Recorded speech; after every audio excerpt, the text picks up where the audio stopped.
Welcome to my podcast, Finding the Right Partner.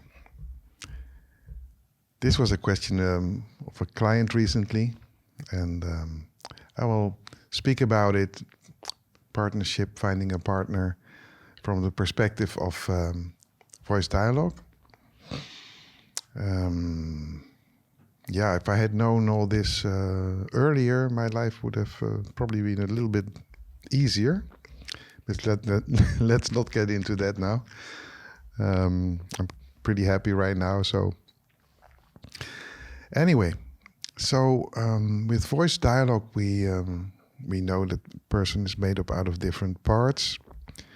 We know it's important to be in touch with your vulnerability, and we know that there are primary selves and disowned selves. So what's the effect of all this on relationships? The disowned selves are what Hal Stone used to call God's heat-seeking missiles, like an advanced weapon system that goes, for warmth. So if you have disowned, let's say, your sensuality, and you're a very serious person, and a little bit, say on the safe side.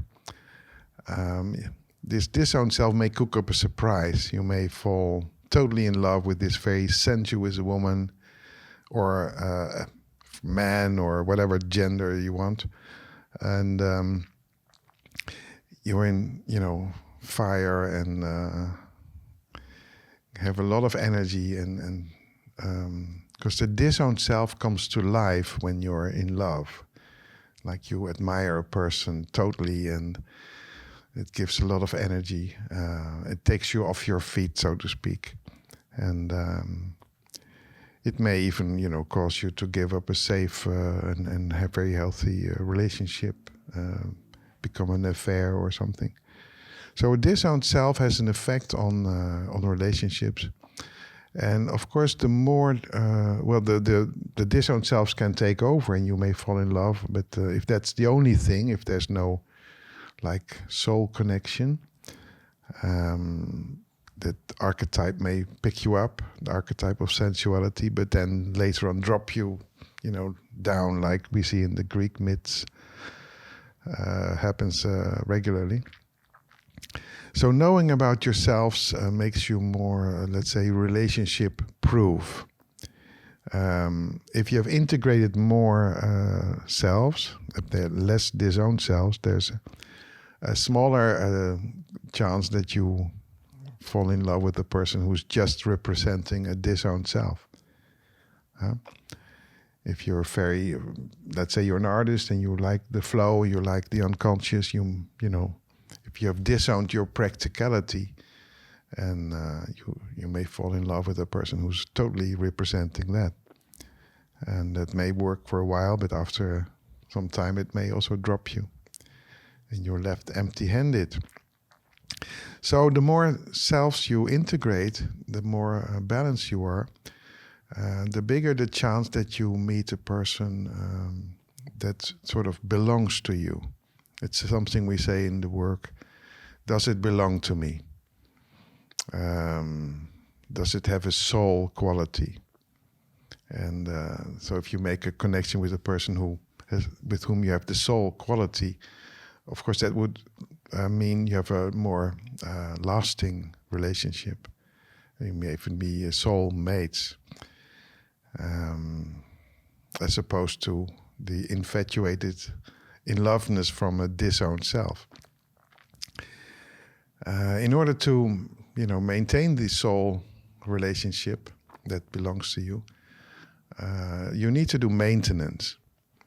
So maintenance in voice dialogue would mean you have to stay in touch with your vulnerability. Share your vulnerability, speak with your partner, and also express things that are not easy for you. Some people need to learn that, but everybody can learn it. So vulnerability is really the key to a lasting relationship, if you can share that. It also creates what we call linkage, which means an energetic connection between two people.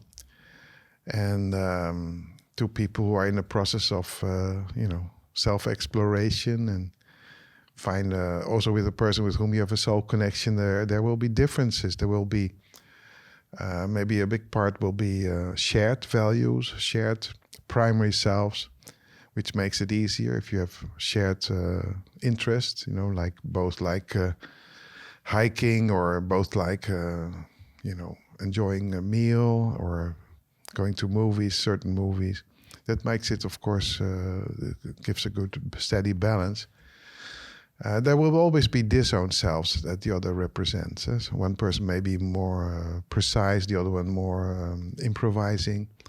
And that can also, of course, you can complement one another to be together more whole and more complete.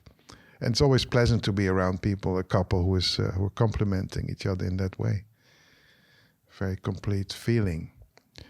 Yeah, so these are some thoughts. So look at your disowned selves. Look at if you have too much admiration for a person, that may be a disowned self, a projection.